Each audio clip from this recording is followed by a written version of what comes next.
ಶ್ರೀ ಪರಮಹಂಸ ರಾಮಕೃಷ್ಣರ ಚಿಂತನೆ. ನಾನು ದೇವರನ್ನು ಕಂಡಿದ್ದೇನೆ ಎಂದು ಆತ್ಮವಿಶ್ವಾಸದಿಂದ ಹೇಳಿದ ಅಪೂರ್ವ ವ್ಯಕ್ತಿಯಾದ ಪರಮಹಂಸರನ್ನು ನಾಸ್ತಿಕ ಆಸ್ತಿಕರೆಂಬ ಭೇದವಿಲ್ಲದೆ ಪ್ರಾಜ್ಞರೆಲ್ಲರೂ ಮನುಕುಲದ ಶ್ರೇಷ್ಠರೆಂದು ಭಾವಿಸಿದ್ದಾರೆ. ಕಾರಣ, ಅವರು ತಮ್ಮ ಜೀವನವನ್ನು ವ್ಯರ್ಥ ಬೋಧನೆಗಳಲ್ಲಿ ಕಳೆದವರಲ್ಲ. ತಮ್ಮ ಅಂತರಾಳದಲ್ಲಿನ ಶ್ರೇಷ್ಠತೆಯನ್ನು ಮೊದಲು ಕಂಡು ಅದನ್ನು ಯಾವುದೇ ಬಣ್ಣಗಳಿಲ್ಲದೆ ಸ್ಪಷ್ಟವಾಗಿ ತಮ್ಮ ಬಳಿ ಬಂದವರಿಗೆ ಮಗುವಿನ ಪ್ರೀತಿಯಿಂದ ಉಣಬಡಿಸಿದವರು. ಶ್ರೀ ರಾಮಕೃಷ್ಣ ಪರಮಹಂಸರು 1836 ಫೆಬ್ರವರಿ 18ರಂದು ಜನಿಸಿದರು. ಶ್ರೀ ರಾಮಕೃಷ್ಣ ಪರಮಹಂಸರ ಕಥೆಯೆಂದರೆ ಜೀವಂತ ಧರ್ಮವೇನೆಂಬುದರ ಕಥೆಯಾಗಿದೆ. ಅವರ ಜೀವನ ಚರಿತ್ರೆ ದೇವರನ್ನು ಬದುಕಿನಲ್ಲಿ ಮುಖಾಮುಖಿ ನೋಡಲು ಸಹಾಯವಾಗುತ್ತದೆ. ಅವರ ಚರಿತ್ರೆಯನ್ನೋದಿದವರಲ್ಲಿ ದೇವನೊಬ್ಬನೇ ಸತ್ಯ, ಉಳಿದಿದೆಲ್ಲವೂ ಮಾಯೆ ಎಂಬ ಅಭಿಪ್ರಾಯ ಖಂಡಿತಕ್ಕೂ ಮೂಡದಿರದು. ಅವರ ಮಾತುಗಳು ವಿದ್ವಾಂಸರ ಉಪನ್ಯಾಸಗಳಂತಿರದೆ ಜೀವನದ ಹಾಳೆಗಳೇ ಆಗಿವೆ. ಆದುದರಿಂದ ಅವುಗಳ ಪರಿಣಾಮ ಅಚ್ಚೊತ್ತಿದಂತಿದೆ. ಇಂದಿನ ಸಂಶಯಗ್ರಸ್ತ ಆವರಣದಲ್ಲಿ ಅನೇಕರು ಯಾವ ಧಾರ್ಮಿಕ ಆದರ್ಶವೂ ಇಲ್ಲದೆ ಅಲೆಯುತ್ತಿರುವ ಪರಿಸ್ಥಿತಿಯನ್ನು ತಪ್ಪಿಸಿ ಅವರ ಬದುಕಿಗೆ ಬೆಳಕನ್ನು ತೋರಿ ಶಾಂತಿ ಭರವಸೆಗಳನ್ನು ನೀಡಿದವರು ಅವರು. ಅವರ ಜೀವನವು ಅಹಿಂಸೆಯ ಪಾಠವೂ ಆಗಿದೆ. ಅವರ ಪ್ರೇಮವು ಯಾವುದರಿಂದಲೂ ಸೀಮಿತವಾಗದ ಅನಂತ ಪ್ರಭಾವವಾಗಿತ್ತು. ಇದು ರಾಮಕೃಷ್ಣ ಪರಮಹಂಸರ ಬಗ್ಗೆ ಮಹಾತ್ಮ ಗಾಂಧೀಜಿಯವರ ಮಾತು. ರಾಮಕೃಷ್ಣರ ಬಳಿ ಒಮ್ಮೆ ಒಬ್ಬ ತನ್ನ ಮಗನನ್ನು ಕರೆದುಕೊಂಡು ಬಂದು, ಪೂಜ್ಯರೇ, ನನ್ನ ಮಗುವಿಗೆ ಬೆಲ್ಲ ತಿನ್ನುವ ಅಭ್ಯಾಸವಿದೆ. ತಾವು ದಯವಿಟ್ಟು ನನ್ನ ಮಗನಿಗೆ ಒಂದಿಷ್ಟು ಬುದ್ಧಿ ಹೇಳಬೇಕೆಂದು ಪ್ರಾರ್ಥಿಸಿದರಂತೆ. ತಂದೆ ಮಗ ಇಬ್ಬರನ್ನೂ ಅತ್ಯಂತ ಪ್ರೀತಿಯಿಂದ ಕಂಡ ಶ್ರೀರಾಮಕೃಷ್ಣರು, ಹಾಗೆಯೇ ಆಗಲಿ, ಇದಕ್ಕಾಗಿ ದಯವಿಟ್ಟು ನಾಳೆ ಬನ್ನಿ ಅಂದರು.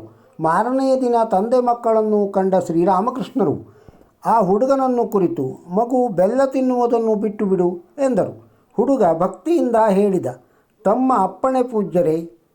ವಿಸ್ಮಿತ ಭಕ್ತಿಭಾವದಲ್ಲಿ ಪುಳಕಿತನಾದ ಆ ಹುಡುಗನ ತಂದೆ, ಪೂಜ್ಯರೇ, ನನ್ನಲ್ಲಿ ಒಂದು ಸಣ್ಣ ಸಂದೇಹ. ತಾವು ಈ ಮಾತನ್ನು ನಿನ್ನೆ ಏಕೆ ಹೇಳಲಿಲ್ಲ ಎಂದು ಕುತೂಹಲವಾಯಿತು ಎಂದ. ಪರಮಹಂಸರು ಮುಗುಳ್ನಕ್ಕು ಹೇಳಿದರು, ನಾನು ಬೆಲ್ಲ ತಿನ್ನುವ ಅಭ್ಯಾಸ ಬೆಳೆಸಿಕೊಂಡು ಬಿಟ್ಟಿದ್ದೆ. ಅದನ್ನು ಬಿಡುವುದಕ್ಕೆ 1 ದಿನ ಬೇಕಾಯಿತು. ತಾವು ಮಾಡದಿದ್ದುದನ್ನು ಪೂಜ್ಯರು ಎಂದೂ ಬೋಧಿಸಲಿಲ್ಲ. ಓಶೋ ಅವರ ಬರಹವನ್ನು ಓದಿದಾಗ ಅದರಲ್ಲೊಂದು ಹೃದಯ ಸಂವೇದನೆ ಕುರಿತಾದ ಘಟನೆಯ ವಿವರಣೆ ಇತ್ತು. ಶ್ರೀ ರಾಮಕೃಷ್ಣ ಪರಮಹಂಸರು ಒಮ್ಮೆ ದೋಣಿಯಲ್ಲಿ ಪಯಣಿಸುತ್ತಿದ್ದರು. ಇದ್ದಕ್ಕಿದ್ದಂತೆ ಪೂಜ್ಯರು, ನನ್ನನ್ನು ಹೊಡೆಯಬೇಡಿ, ನನಗೆ ನೋವಾಗುತ್ತಿದೆ ಎಂದು ಚೀರಲಾರಂಭಿಸಿದರು. ದೋಣಿಯಲ್ಲಿದ್ದವರು ಗಾಬರಿಯಿಂದ, ಜೊತೆಗೆ ಒಂದಿಷ್ಟು ಅಸಹನೆಯಿಂದ ಕೇಳಿದರು, ನಿಮ್ಮನ್ನು ಇಲ್ಲಿ ಯಾರು ಹೊಡೆಯುತ್ತಿದ್ದಾರೆ?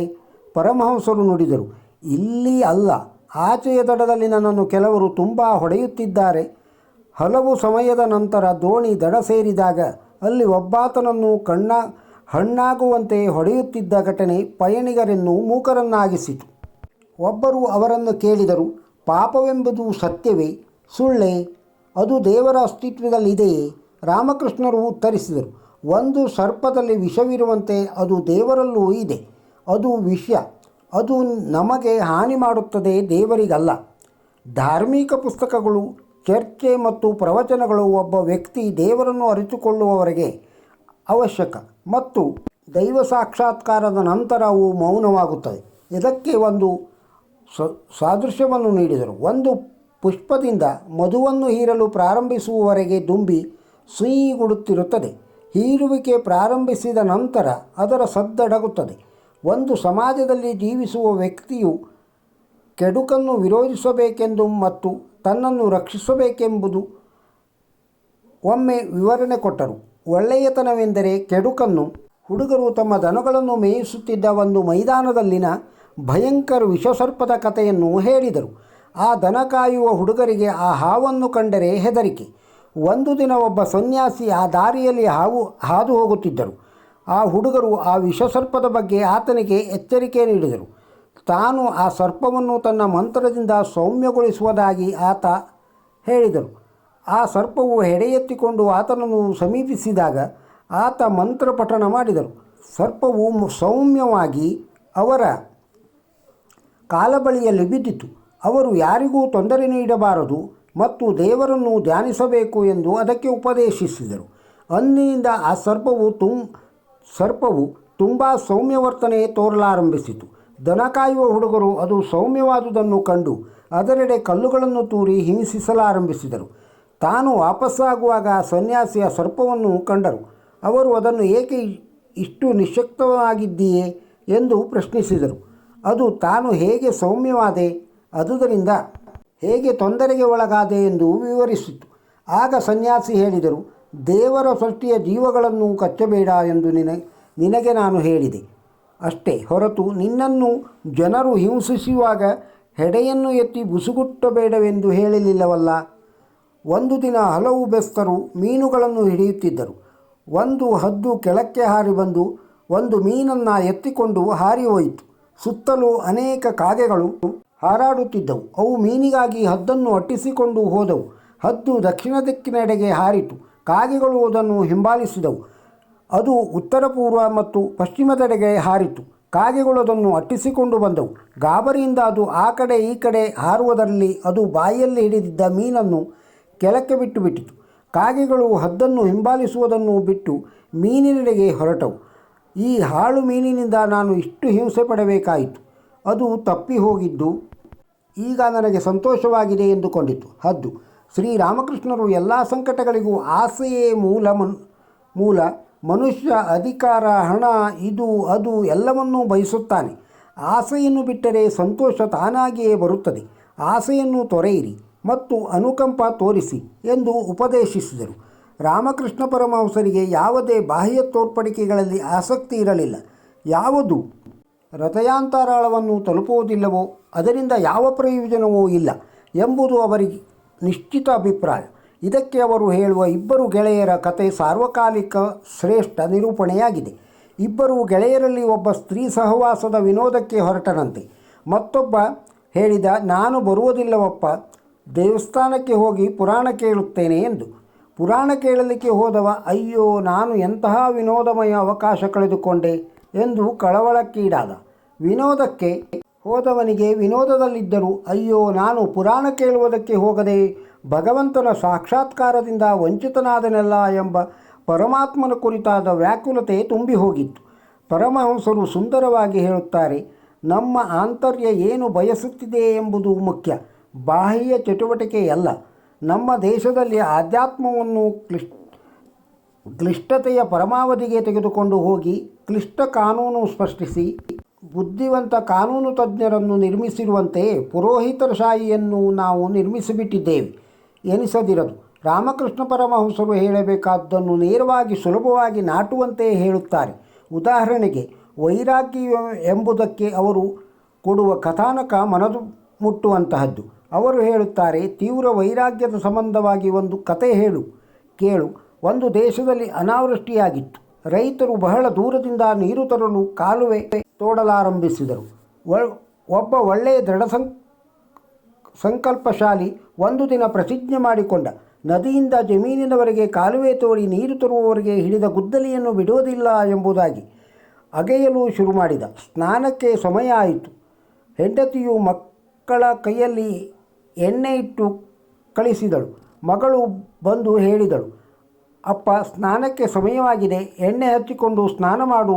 ಆತ ಗುಡುಗಿದ, ಹೋಗು ಇಲ್ಲಿಂದ, ನನ್ನ ಕೆಲಸ ಇನ್ನೂ ಮುಗಿದಿಲ್ಲ. ಆಗಲೇ ಸಮಯ ಅಪರಾಹ್ನ 1, ಇನ್ನೂ ಕೆಲಸ ಮಾಡುತ್ತಲೇ ಇದ್ದಾನೆ, ಸ್ನಾನದ ಯೋಚನೆ ಇಲ್ಲ. ಬಳಿಕ ಹೆಂಡತಿ ಬಂದು ಹೇಳಿದಳು, ಇನ್ನು ನೀವು ಸ್ನಾನವನ್ನೇ ಮುಗಿಸಿಲ್ಲವಲ್ಲ, ಅಡಿಗೆಯರೆಲ್ಲ ಆರಿ ಹೋಗಿಬಿಡುತ್ತದೆ. ಇದೇ ಯಾವಾಗ ನೋಡಿದರೂ ನಿಮ್ಮ ಹಿಡಿದದ್ದೇ ಹಠ. ಉಳಿದಿದ್ದನ್ನು ನಾಳೆ ಮಾಡಿದರಾಯಿತು, ಈಗ ಊಟ ಮುಗಿಸಿ ಮಾಡಿದರಾಯಿತು. ಆಕೆಯನ್ನು ಚೆನ್ನಾಗಿ ಬೈದು ಗುದ್ದಲಿ ಹಿಡಿದು ಅಟ್ಟಿಸಿಕೊಂಡು ಹೋಗುತ್ತಾ ಕಿರುಚಲಾರಂಭಿಸಿದ. ನಿನಗೇನು ಬುದ್ಧಿ ಎಂಬುದು ಎಳ್ಳಷ್ಟು ಇಲ್ಲವೇ? ಮಳೆ ಬರಲಿಲ್ಲ, ಬೆಳೆಯೆಲ್ಲ ಒಣಗಿ ಹೋಗುತ್ತಿದೆ. ಮಕ್ಕಳು ಮರಿ ಏನು ತಿನ್ನಬೇಕು? ನೀವೆಲ್ಲ ಹೊಟ್ಟೆಗಿಲ್ಲದೆ ಸತ್ತು ಹೋಗಿ ಬಿಡುವಿರಿ. ಜಮೀನಿಗೆ ಇಂದು ನೀರು ತರುವುದಕ್ಕಿಂತ ಮುಂಚೆ ಸ್ನಾನ, ಊಟ ಯಾವುದರ ಯೋಚನೆಯನ್ನು ಮಾಡುವುದೇ ಇಲ್ಲ ಎಂದು ಪ್ರತಿಜ್ಞೆ ಮಾಡಿಕೊಂಡು ಬಿಟ್ಟಿದ್ದೇನೆ. ಹೆಂಡತಿ ಆತನ ಸ್ವರೂಪ ನೋಡಿ ಹೆದರಿ ಸುಮ್ಮನೆ ಓಡಿದ್ದೆ. ರೈತ ಬೆನ್ನು ಮುರಿಯುವ ಹಾಗೆ ಇಡೀ ದಿನವೆಲ್ಲ ಕೆಲಸ ಮಾಡಿ ಸಾಯಂಕಾಲದ ಹೊತ್ತಿಗೆ ತನ್ನ ಜಮೀನಿನಿಂದ ನದಿಯವರೆಗೆ ಕಾಲುವೆ ತೋಡಿ ಮುಗಿಸಿಯೇ ಬಿಟ್ಟ. ಬಳಿಕ ಒಂದು ಕಡೆ ಕುಳಿತುಕೊಂಡು ನದಿ ನೀರು ತನ್ನ ಜಮೀನಿಗೆ ಕಲ ಅಂತ ಶಬ್ದ ಮಾಡಿಕೊಂಡು ನುಗ್ಗುತ್ತಿರುವುದನ್ನು ನೋಡಲಾರಂಭಿಸಿದ. ಆಗ ಆತನ ಮನಸ್ಸು ಶಾಂತಿಯಿಂದ ಮತ್ತು ಪೂರ್ಣ ಆನಂದದಿಂದ ತುಂಬಿ ತುಳುಕಲಾರಂಭಿಸಿತು. ಬಳಿಕ ಮನೆಗೆ ಹೋಗಿ ಹೆಂಡತಿಯನ್ನು ಕರೆದು ಹೇಳಿದ, ಈಗ ಎಣ್ಣೆ ತಂದು ಕೊಡು, ಗುಡುಗುಡಿ ಸಿದ್ಧಪಡಿಸು. ನಿಶ್ಚಿಂತೆಯಿಂದ ಸ್ನಾನ ಊಟ ಮುಗಿಸಿ ಮಲಗಿಕೊಂಡು ಮನೆ ಸೂರು ಕಿತ್ತು ಹೋಗುವ ಹಾಗೆ ಗೊರಕೆ ಹೊಡೆಯಲಾರಂಭಿಸಿದ. ಈ ವಿಧದ ದೃಢ ಸಂಕಲ್ಪವೇ ತೀವ್ರ ವೈರಾಗ್ಯದ ಉಪಮೆ. ಒಳ್ಳೆಯ ದೃಢ ಸಂಕಲ್ಪವಿಲ್ಲದಿದ್ದರೆ ಯಾವ ರೀತಿಯಾಗಿ ತನ್ನ ಜಮೀನಿಗೆ ನೀರು ತರಲಾರೆನೋ ಹಾಗೆಯೇ ತೀವ್ರ ವೈರಾಗ್ಯವಿಲ್ಲದಿದ್ದರೆ ಮನುಷ್ಯ ಭಗವಂತನ ಸಾಕ್ಷಾತ್ಕಾರವನ್ನು ಪಡೆದುಕೊಳ್ಳಲಾರ. ಉಪ್ಪಿನಿಂದ ಮಾಡಲ್ಪಟ್ಟ ಬೊಂಬೆಯ ಕತೆ ರಾಮಕೃಷ್ಣರು ಹೇಳುತ್ತಿದ್ದ ಕಥೆಗಳಲ್ಲಿ ಪ್ರಸಿದ್ಧವಾದದ್ದು. ಒಮ್ಮೆ ಒಬ್ಬರು ಕೇಳಿದರು, ನೀವು ದೇವರನ್ನು ನೋಡಿದ್ದರೆ ಆತನನ್ನು ನೀವು ಏಕೆ ವಿವರಿಸಬಾರದು? ಶ್ರೀರಾಮಕೃಷ್ಣರು ಉತ್ತರಿಸಿ, ಒಮ್ಮೆ ಒಂದು ಉಪ್ಪಿನಿಂದ ಮಾಡಿದ ಬೊಂಬೆಯ ಸಮುದ್ರದ ಆಳವನ್ನು ಅಳೆಯಲು ಹೊರಟರು. ತಾನು ವಾಪಸ್ಸಾದ ಮೇಲೆ ತನ್ನ ಅನುಭವವನ್ನು ಜನರಿಗೆ ತಿಳಿಸುವುದು ಅದರ ಉದ್ದೇಶವಾಗಿತ್ತು. ಆದರೆ ಅದು ದಂಡೆಯನ್ನು ಬಿಟ್ಟು ನೀರನ್ನು ಸೇರಿದ ತಕ್ಷಣ ಕರಗಿ ಕಾಣದಾಯಿತು.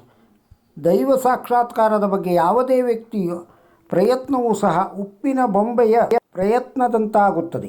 ಈ ಅನುಭವದಲ್ಲಿ ಆತನು ಪೂರ್ಣವಾಗಿ ಐಕ್ಯನಾಗಿ ತನ್ನನ್ನು ತಾನು ಮರೆಯುತ್ತಾನೆ ಮತ್ತು ಏನೂ ಹೇಳಲಾರ. ಒಬ್ಬ ವ್ಯಕ್ತಿಯು ಸಂಸಾರವನ್ನು ಬಿಟ್ಟು ಸನ್ಯಾಸಿಯಾಗಿ ಬೇಕಿಲ್ಲ. ಸಾಂಸಾರಿಕ ಜೀವನ ಒಂದು ಕೋಟೆ ಇದ್ದಂತೆ. ಕೋಟೆಯೊಳಗಿಂದ ಶತ್ರುವನ್ನು ಎದುರಿಸುವುದು ಮತ್ತು ಜಯಿಸುವುದು ಕೋಟೆಯ ಹೊರಗಡೆಯಿಂದ ಶತ್ರುವನ್ನು ಎದುರಿಸುವುದಕ್ಕಿಂತ ಸುಲಭ. ಮೋಕ್ಷ ಸಾಧನೆಗೆ ಮೊದಲು ನಾನು ಎಂಬುದನ್ನು ಬಿಡಬೇಕು. ದೈವ ಸಾಕ್ಷಾತ್ಕಾರವೇ ಮಾನವ ಜೀವನದ ಧ್ಯೇಯ. ಭಕ್ತಿ ಮತ್ತು ಜ್ಞಾನ ಒಂದೇ ಗುರಿಗೆ ನಡೆಸುತ್ತವೆ. ಆದರೆ ನಮ್ಮ ಯುಗದಲ್ಲಿ ಭಕ್ತಿಗೆ ಪ್ರಾಧಾನ್ಯ ನೀಡಬೇಕು. ದೈವ ಸಾಕ್ಷಾತ್ಕಾರ ಪಡೆಯಲು ದೇವಿಯನ್ನು ಪ್ರೀತಿಸಬೇಕು. ಆ ಮಾತೆಯ ಮಗುವಾಗಬೇಕು. ಪ್ರಾಮಾಣಿಕವಾಗಿ ಆಕೆಗೆ ಹಂಬಲಿಸಿದರೆ ಆಕೆ ಪ್ರಸನ್ನನಾಗುತ್ತಾಳೆ. ಮನೆಯಲ್ಲಿ ತಾಯಿಯು ಕೆಲಸಗಳನ್ನು ಮಾಡುತ್ತಿರುತ್ತಾಳೆ. ಆದರೆ ಮಗುವು ರೋಧಿಸಿದಾಗ ತನ್ನ ಕೆಲಸವನ್ನು ಬಿಟ್ಟು ಮಗುವನ್ನು ಸಂತೈಸಲು ಬರುತ್ತಾಳೆ. ಅದೇ ರೀತಿ ಮನುಷ್ಯನ ಬಗೆಗೂ ಕೂಡ ಅವನು ಪ್ರಾಮಾಣಿಕವಾಗಿ ಆ ತಾಯಿಗಾಗಲಿ ದೇವರಿಗಾಗಲಿ ಕೂಗಿ ಬೇಡಿದರೆ ದೇವರು ಅಥವಾ ಆ ಮಾತೆ ಅವನ ಬಳಿಗೆ ಆತುರದಿಂದ ಬರುತ್ತಾಳೆ. ಮಾನವ ಜೀವನದ ಮುಖ್ಯ ಉದ್ದೇಶ ದೇವರನ್ನು ಕಾಣುವುದು. ಮನುಷ್ಯನು ದೇವರನ್ನು ಅರಸಿ ಹೋಗಬೇಕಿಲ್ಲ. ದೇವರು ಸಮೀಪದಲ್ಲೇ ಇದ್ದಾನೆ. ಆತನು ಎಲ್ಲೆಲ್ಲೂ ಇದ್ದಾನೆ. ಆದರೆ ಆತನನ್ನು ಕಾಣಲು ನೀನು ಅವಶ್ಯಕವಾದ ಪ್ರಯತ್ನವನ್ನು ಮಾಡಬೇಕು. ಹಾಲಿನಲ್ಲಿ ಬೆಣ್ಣೆ ಇದೆ, ಆದರೆ ಅದನ್ನು ಪಡೆಯಲು ಸರಿಯಾದ ಪ್ರಯತ್ನ ಮಾಡಬೇಕು. ಎಲ್ಲವನ್ನೂ ಆ ಪರಮಾತ್ಮನಿಗೆ ಸಮರ್ಪಣೆ ಮಾಡು. ಪ್ರಾಮಾಣಿಕವಾಗಿ ಪ್ರಾರ್ಥಿಸು. ದೇವರು ಸಾಕಾರನೇ ಅಥವಾ ನಿರಾಕಾರನೇ ಎಂಬ ಬಗ್ಗೆ ಚರ್ಚೆ ಮತ್ತು ವಾದಗಳು ಅನುಪಯುಕ್ತ ಮಾತ್ರವೇ ಅಲ್ಲ, ಅನವಶ್ಯಕ ಕೂಡ. ಆತನು ಸಾಕಾರನೂ ಹೌದು, ನಿರಾಕಾರನೂ ಹೌದು. ನಿನಗೆ ನಿನ್ನ ನಿಜವಾದ ಸ್ವಭಾವವನ್ನು ತಿಳಿಸಲು, ಅಂಧಕಾರದಿಂದ ಬೆಳಕಿನೆಡೆಗೆ ತರಲು ನಿನಗೆ ಸಮರ್ಥನಾದ ಗುರುವಿನ ಅವಶ್ಯಕತೆ ಇದೆ. ಈ ರೀತಿ ರಾಮಕೃಷ್ಣರು ಉಪದೇಶಿಸುತ್ತಿದ್ದರು. ಮನುಷ್ಯ ಸಾಧನೆಯ ಹೆಸರಿನಲ್ಲಿ ಮಾಡುವ ವ್ಯರ್ಥ ಪ್ರಯತ್ನದ ಬಗ್ಗೆ ಹೇಳುವ ಮಾತು ಸ್ಮರಣೀಯ. ಒಬ್ಬರು ಹೇಳಿದರು, ಗುರುಗಳೇ, ಆತ ಬಹಳ ಸಾಧನೆ ಮಾಡಿದ್ದಾನೆ. 12 ವರ್ಷ ತಪಸ್ಸು ಮಾಡಿ ನೀರ ಮೇಲೆ ನಡೆಯಬಲ್ಲ ಸಾಧಕನಾಗಿದ್ದಾನೆ. ಪರಮಹಂಸರು ನುಡಿದರು, 1 ಕಾಸು ಕೊಟ್ಟಿದ್ದರೆ ದೋಣಿಯವ ಕರೆದೊಯ್ಯುತ್ತಿದ್ದ. ಶ್ರೀರಾಮಕೃಷ್ಣ ಪರಮಹಂಸರು 1886 ಆಗಸ್ಟ್ 16ರಂದು ಈ ಲೋಕವನ್ನು ಅಗಲಿದರು. ಯಾರಾದರೂ ನೀವು ದೇವರನ್ನು ನೋಡಿರುವಿರಾ ಎಂದು ಕೇಳಿದರೆ ಶ್ರೀರಾಮಕೃಷ್ಣ ಪರಮಹಂಸರು ಪ್ರಾಮಾಣಿಕವಾಗಿ ಹೇಳುತ್ತಿದ್ದರು, ಹೌದು, ನಾನು ಆತನನ್ನು ನೋಡಿದ್ದೇನೆ. ನೀನು ಪ್ರಯತ್ನ ಮಾಡಲು ಸಿದ್ಧನಾಗಿದ್ದಲ್ಲಿ ನೀನು ಸಹ ದೇವರನ್ನು ಕಾಣಬಲ್ಲೆ. ಶ್ರೀರಾಮಕೃಷ್ಣರಿಗೆ ಭಕ್ತಿಯಿಂದ ನಮಿಸಿ ಅವರ ಆಶೀರ್ವಾದದಿಂದ ನಮಗೂ ಪರಮಾತ್ಮನನ್ನು ಸಾಕ್ಷಾತ್ಕರಿಸಿಕೊಳ್ಳುವ, ನಮ್ಮನ್ನು ನಾವು ಅರಿತುಕೊಳ್ಳುವ, ಪ್ರಪಂಚದ ಎಲ್ಲ ದುಃಖಗಳಿಂದ ವಿಮುಕ್ತನಾಗುವ ದಿವ್ಯಜ್ಞಾನವನ್ನು ಪಡೆದುಕೊಳ್ಳುವ ಶಕ್ತಿ ದೊರಕುವಂತೆ ಪ್ರಾರ್ಥಿಸೋಣ. ಈ ವಿಡಿಯೋದಲ್ಲಿರುವ ಮಾಹಿತಿ ನಿಮಗೆ ಇಷ್ಟವಾಗಿದ್ದರೆ ಒಂದು ಲೈಕ್ ಕೊಡಿ. ಇದನ್ನು ಇತರರಿಗೂ ಶೇರ್ ಮಾಡಿ. ನಮ್ಮ ಚಾನಲಿಗೆ ಸಬ್ಸ್ಕ್ರೈಬ್ ಆಗದೇ ಇದ್ದರೆ ಸಬ್ಸ್ಕ್ರೈಬ್ ಆಗಿ. ನಮಸ್ಕಾರ.